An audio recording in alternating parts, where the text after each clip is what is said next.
My name is Tom Wortman, and I am the president of the Rotary Club of Chapel Hill. And what we are doing tonight is the fourth in our 6 or 7-part climate change speaker series. And we are doing this in conjunction with the Meadowmont Aging in Place program and UNC's Wellness Center, particularly their location at Meadowmont. Tonight we have a very interesting speaker, and I'm very interested in hearing about this. I am, by the way, at the very foot of the Canadian Rockies, just outside of Banff in Alberta, and global climate policy is affecting this area as it is most parts of the world. But to introduce our speaker tonight, let me pass this baton to Gary Barnes, also from the Rotary Club of Chapel Hill. Gary? Thank you, Tom. Jonas Monast am I pronouncing that right, Jonas? Yeah, okay. Almost no one gets it right the first time, but you got it. All right. Well, Jonas is professor of law at UNC Chapel Hill, and he's on leave this semester working with, as he will tell you, the law as it affects climate change and the most recent Biden plans. I am particularly interested in some of the topics that he's addressed in some of his previous writings. Pricing plastics is a uniquely economic topic. The ends and means of decarbonization caught my attention. Governance of extinction and the age of gene editing. You cover a broad landscape, Jonas.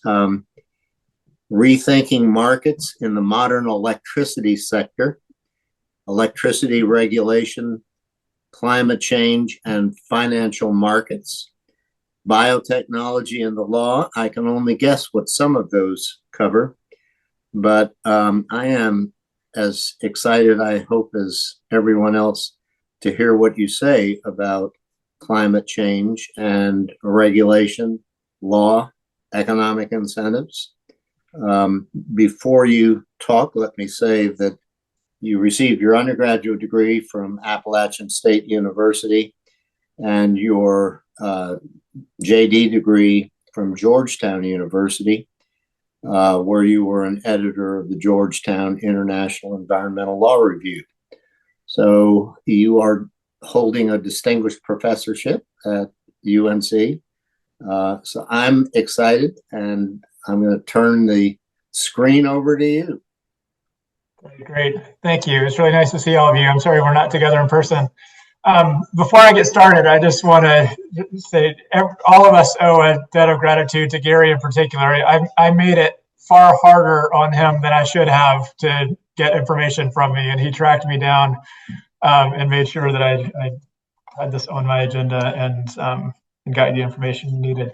So as we were talking about before we started recording, I have some slides, but we're actually not going to use them, at least initially. Maybe I'll go back to them depending on how the first part of our conversation goes, and instead kind of treat this more as an informal discussion about the state of climate policy, particularly focused on federal climate policy and what's happening at the EPA right now.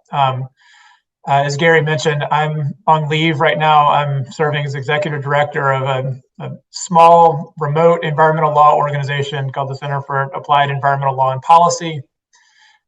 We tend to not be public facing. Not many people know about us, but we work behind the scenes on a lot of the major lawsuits defending the federal government's ability to solve big problems like climate change, and also working on informing the policy choices that the EPA is working on right now. So that's what I'm going to focus on here, this informal part of our discussion. Before coming to UNC, I worked up the road at Duke, a lifelong Tar Heel fan, but they agreed to hire me at Duke anyway. I was at the Nicholas Institute for Environmental Policy Solutions, which was a very innovative program that the university had set up. And it was really a bridge between the resources of academia and policymakers at the time, particularly at the federal level, that were grappling with some incredibly complex policy questions around climate change, which essentially to address climate change effectively, it means reorganizing the economy. So I started at the Nicholas Institute back when there was a healthy climate policy debate in Congress. This was in 2007 when I joined, and really all of my focus for the first few years was on Congress and the prospect of Congress passing a major comprehensive climate bill. As we all know, I'm sure sadly Congress didn't do that, and instead it really at the international level and domestically, the climate policy debate moved from almost at the exact same time, domestically and internationally, moved from a focus on like a top-down, let's come up with a single set of rules, legally binding rules, that will then kind of dictate our pathway towards a low-carbon economy. And Congress didn't pass that law, as we may get to later. On the international front, the international negotiators couldn't come to an agreement about what that single comprehensive approach would look like at the international level. So it moved from a top-down approach to a bottom-up approach. So US policy after 2010 for climate was really dependent on lots of different states doing something. It depended on a lot of different regulations from the EPA, kind of, and all together adding up to trying to make progress on climate change, which is much harder to transform the economy in a deliberate way if you're depending on many, many, many different actors making different decisions that are within their jurisdiction, within their authority to do so. So a lot of my work after it became clear that Congress was not going to pass that law focused on two areas. One, it focused on the EPA, because the EPA has authority under the Clean Air Act to address greenhouse gas emissions. Leading up to that point, the Obama administration was almost using the Clean Air Act as a threat. Please don't make us regulate greenhouse gases under the Clean Air Act, which was enacted in 1970. Please enact a new law that is designed specifically to deal with this problem of a globally mixing pollutant that is pervasive across the economy. Congress didn't do it, so that left the Obama administration with the existing legal tool, which was the Clean Air Act. Our organization, many, many other organizations around the country, and the EPA were trying to figure out, how do you do it? How do you reduce greenhouse gases using the existing legal authority that Congress had given to the EPA many years ago, and reduce emissions in a cost-effective way? Big challenge. That was one arena of my work. The other arena of my work was focusing on states and all of the different levers that states have available to them that kind of dictate the trajectory of the electricity sector, can create incentives for different types of industrial employment, and what kind of can use state level incentives to move towards cleaner, more efficient production. At the federal level, the EPA, what the EPA ultimately did was a rule called the Clean Power Plan, which you all might have seen in headlines. This was a rule that was finalized in 2015. It was a very complex rule. Let me just try to boil it down to the very basics. It's using a section of the Clean Air Act that focuses on, the starting point is focusing on the sources of pollution. So the Clean Power Plan focused on existing coal-fired power plants, so not new, but existing coal-fired power plants and existing natural gas-fired power plants. And it didn't just focus on options to reduce greenhouse gas emissions that you could install at a particular coal plant or at a particular gas plant. Instead, the EPA interpreted language from the Clean Air Act, and I'm just going to use, this is just the 5 words that are critical to understand. Best system of emission reduction. EPA had to determine what the best system of emission reduction was for coal-fired power plants and natural gas-fired power plants.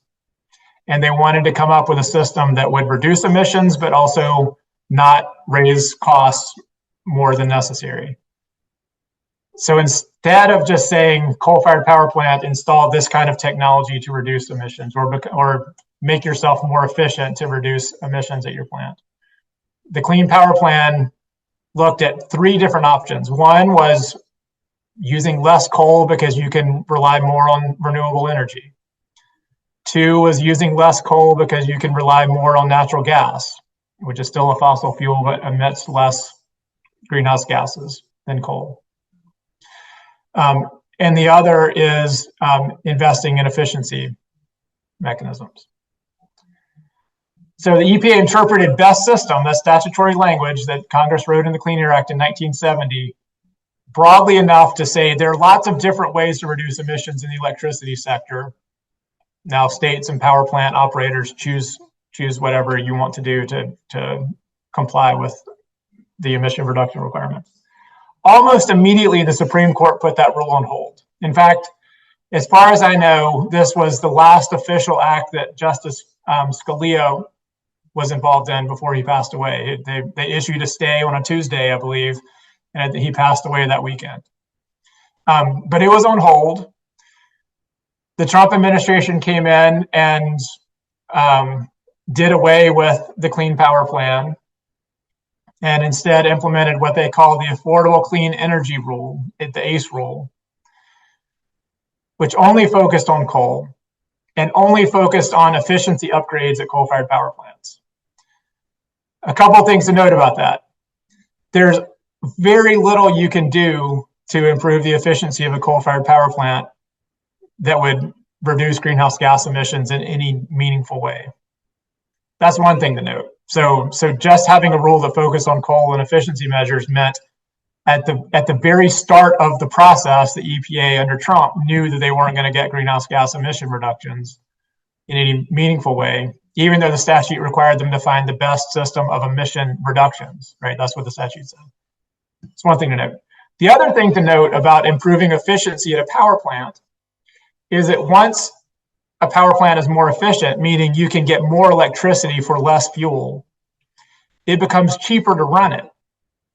So in all likelihood, the Trump rule to deal with greenhouse gas emissions by making coal-fired power plants more efficient to run probably would have increased emissions, not decreased. Because once the power plant becomes more efficient, then you end up running it more greenhouse gases coming out of the smokestack. Now, enter the Biden administration, which, of course, is now going back and currently is working on its revision to a replacement for the Trump rule.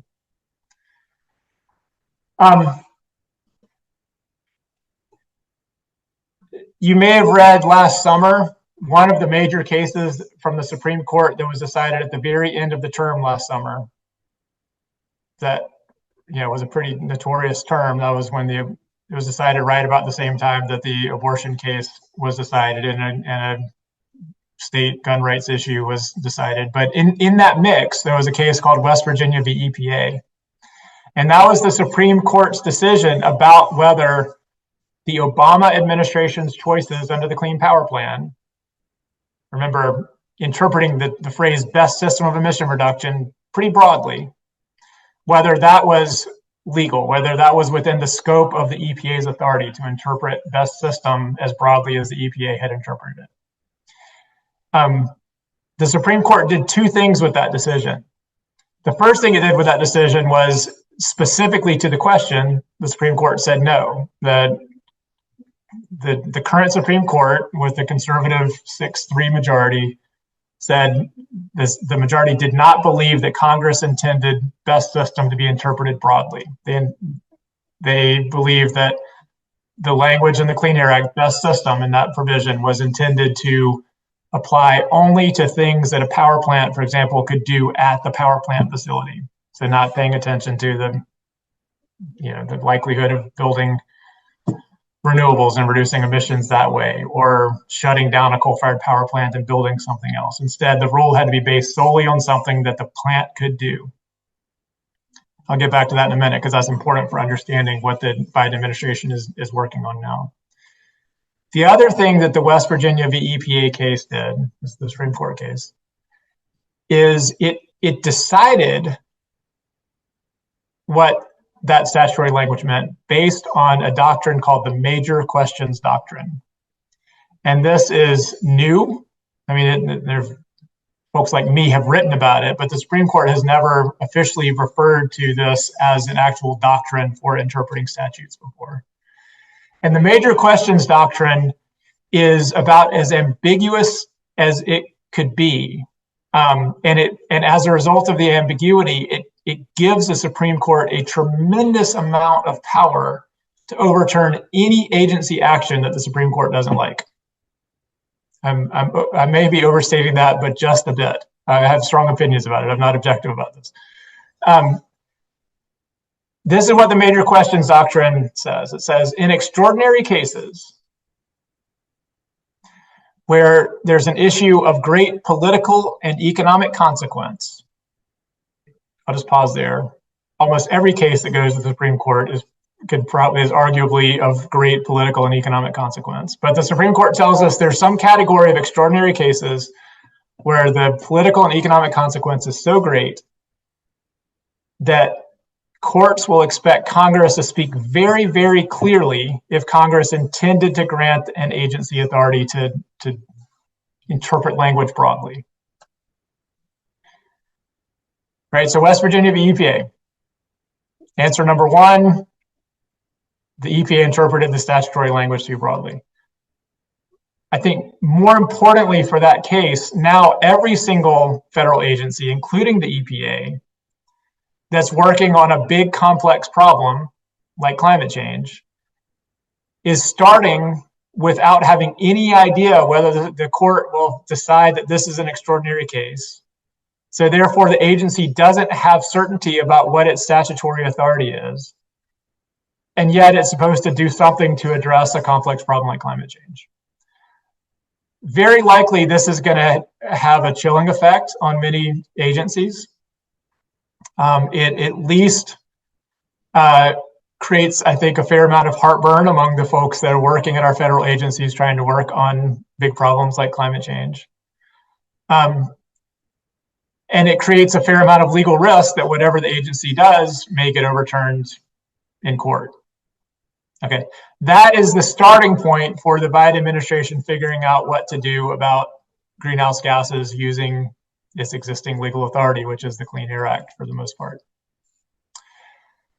I'm going to stop there because I'm trying to not go too deep into the weeds, but it's hard to stop myself from doing that sometimes. Any clarifying questions before I kind of get into what's happening right now? As an attorney, what made you interested in environmental law before you go on? So I don't remember ever wanting to be an attorney, including when I applied to law school. My goal was not to be an attorney. What I was looking for at that time in my life was I wanted a general graduate degree that would open doors to me and allow me to work on environmental policy at the national or international levels. And it did so in more ways than I ever could have hoped if I had really planned it out. And the thing that I've learned about a law degree is that, you know, it's something that a lot of people understand, and the skills you learn in law school are essentially being a good researcher, being a good writer, and being a good critical thinker.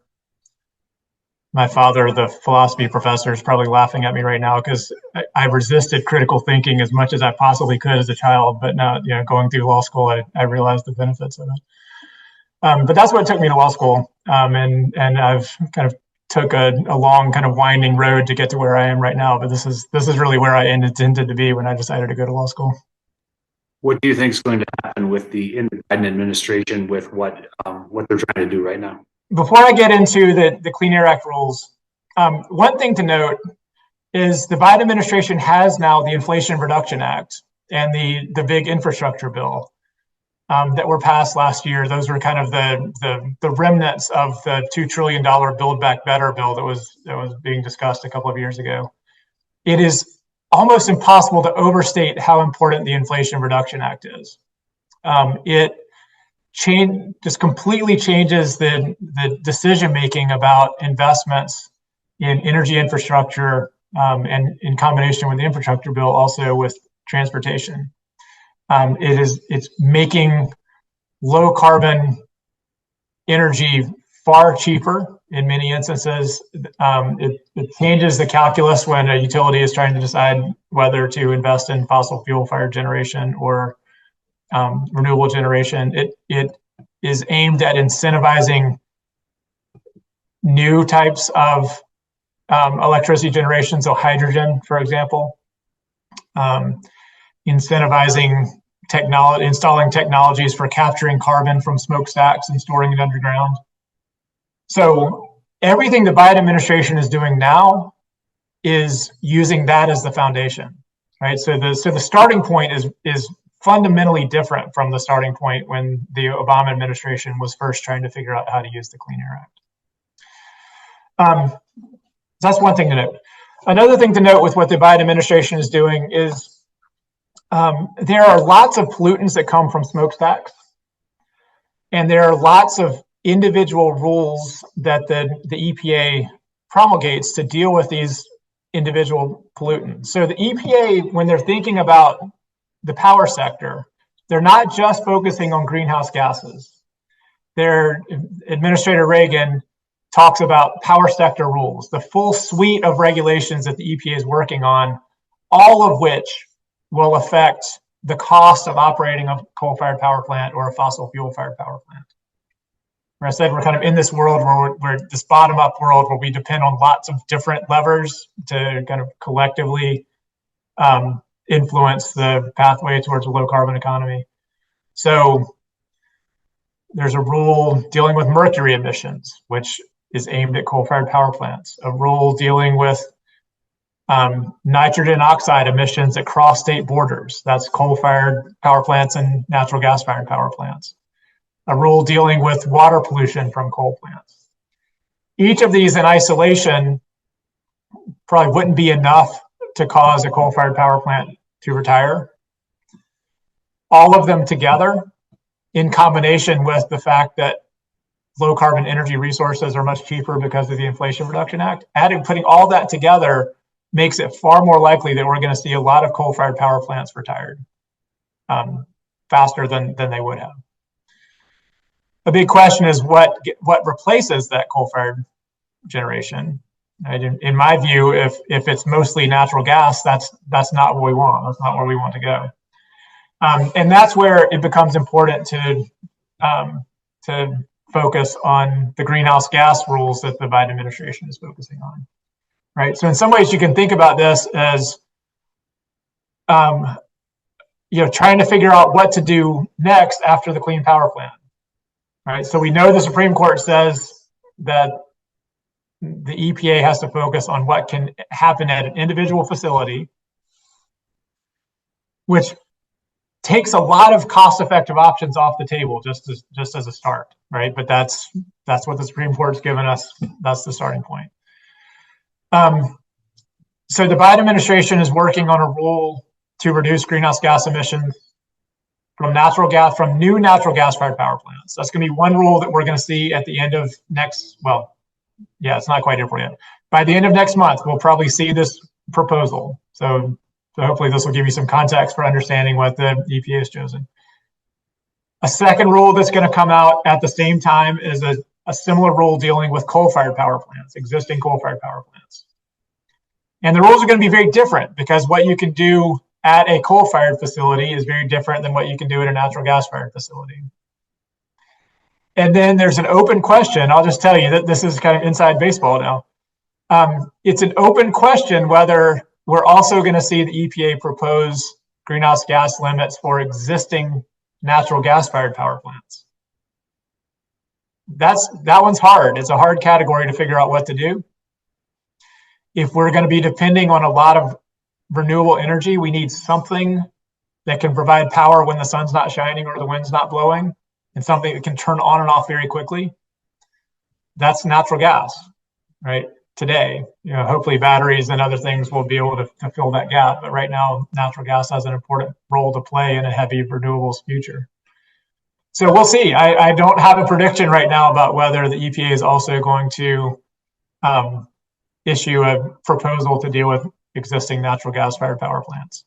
If they don't, then it's very easy to imagine that if you're a utility like Duke Energy and you have existing coal plants and existing natural gas plants and you want to build new natural gas plants, and you only have greenhouse gas limits for 2 of those categories and not the third, existing natural gas-fired power plants, you might see a lot of more you might increase your generation from the plants that don't have the rule.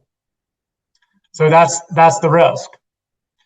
On the flip side, the other risk is there's a legal risk that if the EPA does do something with existing natural gas-fired power plants, because that is the hardest of the 3, it may not survive judicial scrutiny. It may not survive a lawsuit. So we'll see, right? We're all going to be on the edge of our seats for the end of April to see what the EPA comes out with. I have a question about the West Virginia case. The great concern that I heard from environmental organizations that I'm a member of was that it would prevent really agencies of government from regulating because so much of the decision seemed to require that the Congress have to have the language that was specific enough to keep the Supreme Court out of it. If Congress said it explicitly, then fine. But if there were anything left to the regulatory agencies, that was going to be a problem and more likely to end up in the Supreme Court. I assume that the Inflation Reduction Act, in part, was Congress's response to that. But how much concern should we still have about the West Virginia case? I'm tremendously concerned about it. And I think that the Inflation Reduction Act, I don't think that the 2 are related. I think that Congress was already, because of the Build Back Better and kind of COVID relief, I think Congress was in a place where it was willing to spend money on big problems, and advocates in the White House and in Congress took advantage of that moment to focus a lot of that spending on the climate crisis. With West Virginia, what the decision does, the major questions doctrine, it shifts power to the Supreme Court. So it takes power away from administrative agencies, and I think in many ways takes power away from Congress, and it shifts it to the Supreme Court. You're right that the risk is, here's the risk. If Congress wants to do something like it did in 1970 with the Clean Air Act, where essentially, if you just boil it down to the basics, what Congress did in 1970 is Congress said, we understand there's a problem with air pollution. And we understand enough of that problem that we're going to have some specific requirements for the EPA in this law. But we also know that we are going to learn a lot more over time. So created requirements for the EPA to gather new information, to evaluate that new information. And if the new information suggested that air pollution limits were not strong enough to protect public health and the environment, then the EPA had an obligation to make those regulations more stringent. So in 1970, Congress generally understood the problem, understood what it wanted to allow the agency to do, but could not say with specificity, if this, then that, right? And instead, it used general language that gave the agency a fair amount of discretion to solve the problem that Congress was concerned about. And it's that kind of statutory framework that is necessary for dealing with anything that we don't fully understand at the moment that Congress is passing a law, whether it be artificial intelligence, biotechnology, climate change, right? We could have a very long list of issues that would fall within that category. if Congress can't do that, then we're relying on Congress that is not good at passing laws, even in the best of circumstances, to respond quickly to rapidly changing circumstances, which is not a recipe for success, I don't think. And what's most likely is Congress will be responding to the past problem with specificity because it understands it, as opposed to responding to the future problem because how do you know until it happens? That's the problem with the major questions doctrine, is it makes it much harder, I think, for Congress to do that if that is the intent. Because if you have a skeptical court, it would be very easy to kind of pick apart that discretionary language and say, well, Congress probably didn't mean for you to do that, or Congress didn't mean for you to do that. And then, then you're in a multi-year litigation cycle where agencies don't know what the next thing they have authority to do is. The idea of a multi-year litigation cycle worries me because, we've got so much to do and so little time to make some significant changes. What's your view about why carbon taxes and cap and trade policies and so on were not more broadly embraced, I guess, by Congress during the Obama administration? I think early on, so in some ways, healthcare policy and climate policy were kind of intricately linked during the Obama years. And the Obama administration had a choice very early on whether it wanted to focus on the Affordable Care Act first or whether it wanted to focus on climate policy first. And I think it focused on healthcare policy first, and underestimated the impact of the Tea Party right after that law was passed, and the fact that the climate bill would become such a political target. Another thing that the Obama administration did, and I think this was kind of indicative of Obama, at least early in his presidency, was his White House didn't really get into the details, kind of left it to Congress to try to figure out the Waxman-Markey bill, try to figure out the big climate bill, which instead of making it less partisan, right, kind of Obama's, purple America, not a red America or a blue America. Instead of making it less partisan, what it did is it made it hyper partisan, because then in the House of Representatives, it was Nancy Pelosi who was carrying the water for it instead of the White House insisting on what it wanted. So I think there were some early strategy choices that could have gotten us over the finish line, because it was close. It passed the House of Representatives, but didn't come up for a vote in the Senate. But all that's hindsight, and who knows what ultimately would have happened. I mean, this is, comparing the Waxman-Markey bill, a big comprehensive cap and trade bill, to the Inflation Reduction Act. A cap and trade bill says we are going to make things more expensive, and then hope that creates the economic incentive for people to make different choices. But ultimately, what you're doing if you're making things more expensive is you're making it more expensive to drive. You might be making electricity more expensive. So these are things that even though it's not likely that the cost would have gone up much, frankly, we have reduced emissions more than that bill would have required, just because changes in technology. But that's visceral, so then I think it becomes very easy for opponents to kind of take advantage of that fear and build on it.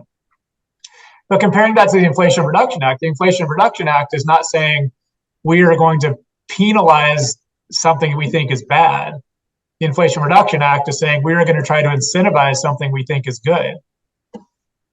The risk there is if you don't get the incentives right, people don't do it, or there are all kinds of other reasons that say Duke Energy may not invest in, take full advantage of some of the tax credits in the bill, for example.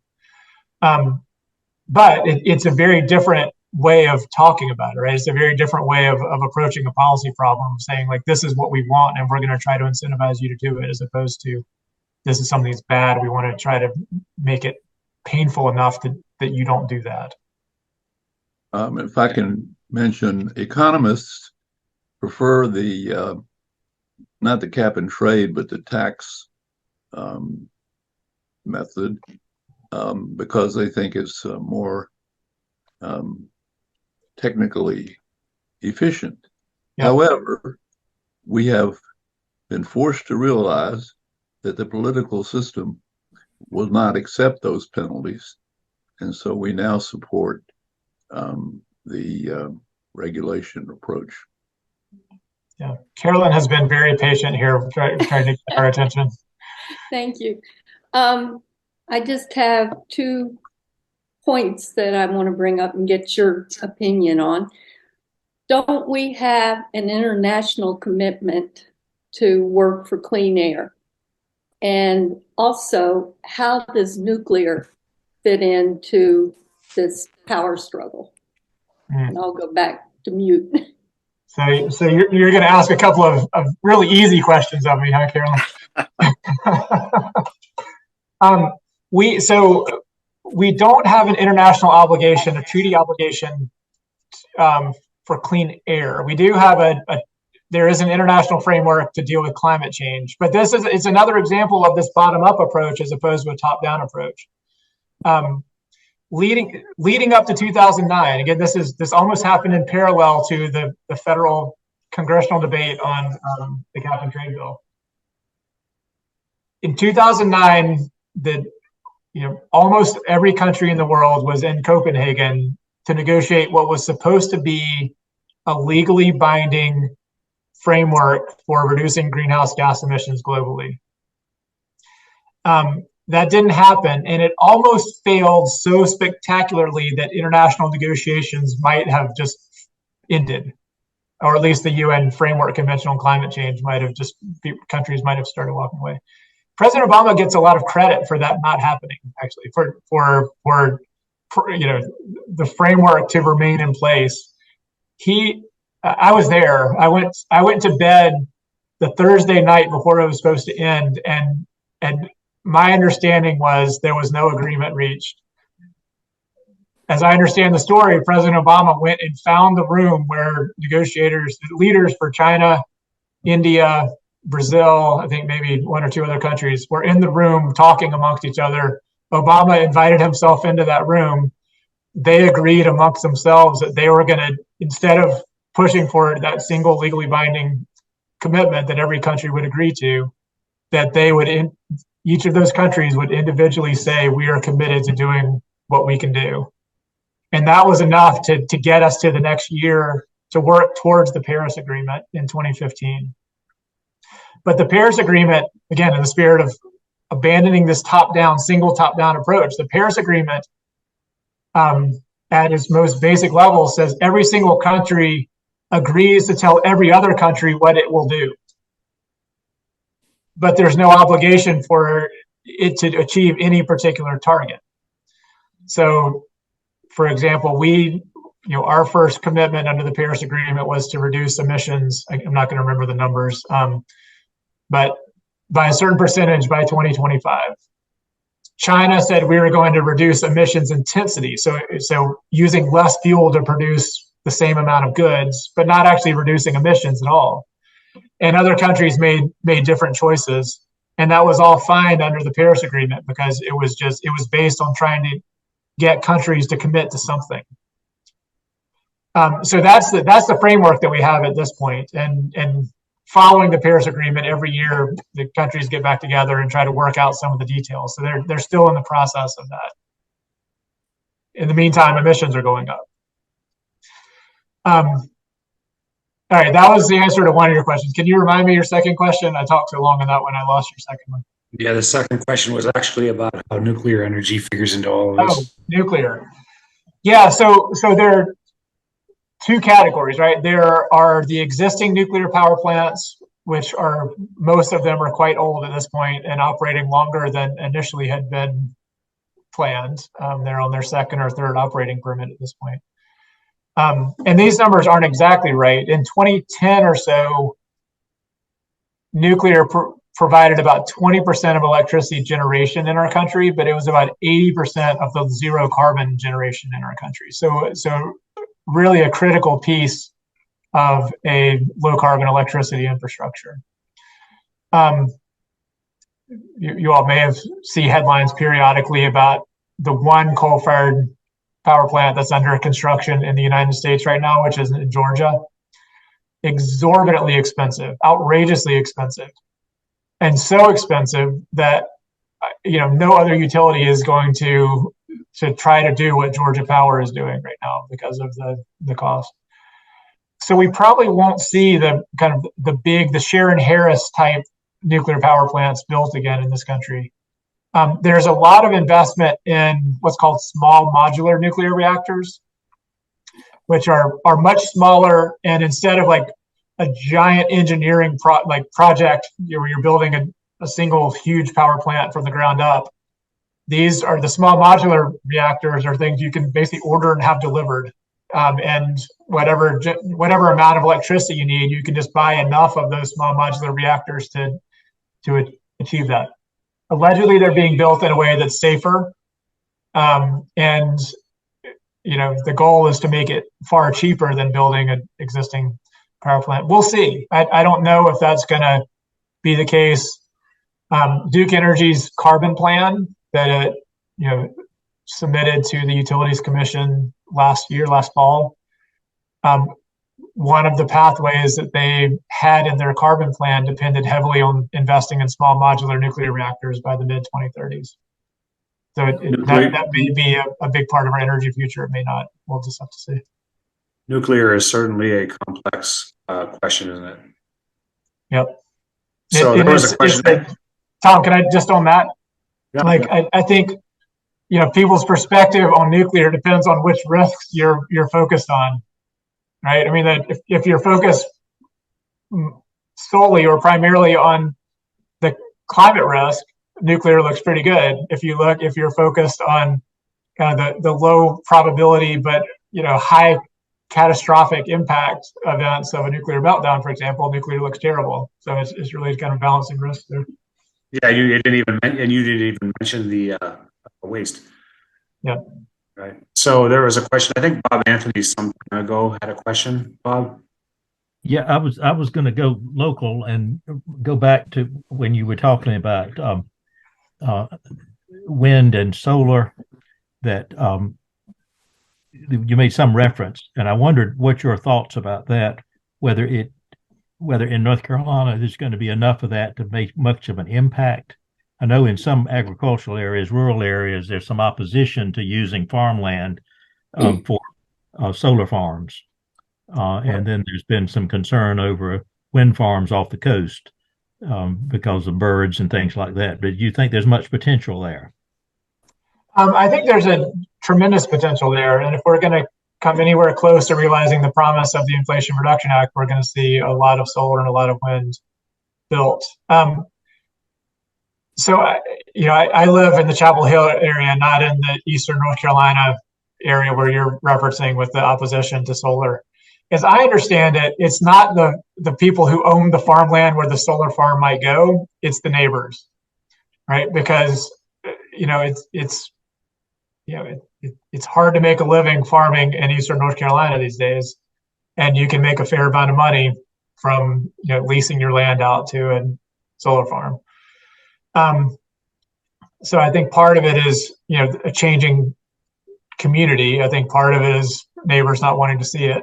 So, but in terms of risk and environmental impact, you can still have livestock grazing. You can still you can still have certain agricultural activities on your land. With winds, yes, there are bird impacts. I think offshore wind is more controversial because people who have their beach houses there don't want to see something on the horizon, and so birds. Maybe some people are legitimately concerned about birds. Maybe some people are conveniently concerned about birds because that's like let's not post something. I'll just say if you compare the impact to birds of wind farms versus the impact on bird populations with climate change, I suspect far fewer birds will die because of wind farms that would go extinct because of climate change. How optimistic are you that our grandchildren will inherit a world where climate change has been addressed. I don't know, but I just, for me personally, I believe that if we don't try, it'll be far worse than if we do try. So I think we're doing our best.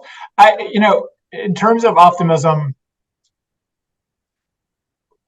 when I started working on this, if I had stood in front of you and said wind power would be causing coal-fired power plants to retire, that natural gas would be so cheap that coal-fired power plants would be retiring, that we would, it would be a legitimate option for buying a car that is an electric vehicle. There are a tremendous number of things that are available today that only 10 years ago would have been laughable. You would not have taken me seriously if I had predicted that we would be where we are today. So in some ways, our approach to environmental problems generally in this country is we don't want to change our lifestyles. We want to trust that technology is going to change to let us live the way we want to live and reduce our impact. So far, I don't know that that's going to get us far enough with climate, but there is reason to think that we're making progress. And I think when we see things like the Inflation Reduction Act, that says to me Congress can still do big things. What else can we do besides keep trying? So there is no reason to be despondent, and we should try to be as optimistic as we can, correct? I just don't really see the value in being despondent. Like, I don't see that accomplishes anything. Right. And I'm far outside the realm of law now. That's just my personal opinion here. Well, I hope I get to meet some of you in person one day. Would love that. Take care. Thank you. Awesome. Thank you all. Take care, everyone. Thank you. Bye-bye.